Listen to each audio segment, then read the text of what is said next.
Nous sommes dans le mois traditionnellement dédié à l'amour.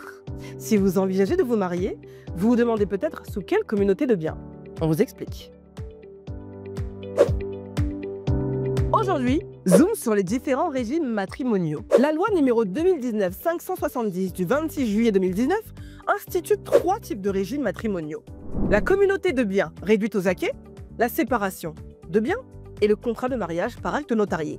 Selon la sous-direction de la législation à la direction des études de la législation et de la documentation, la DELD, la communauté de biens est un régime dans lequel les gains et les revenus, les biens que chacun achète après la célébration du mariage et les biens qui leur sont donnés ou légués conjointement sont communs aux époux.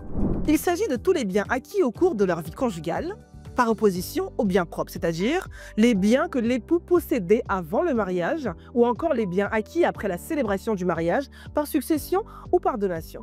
Dans le régime de la séparation de biens, chacun des époux conserve l'administration, la jouissance et la libre disposition de ses biens propres tout en assurant sa contribution aux charges du ménage. Autrement dit, les dettes nées avant et pendant le mariage sont personnelles. En revanche, celles qui résultent des charges du ménage engagent les deux époux.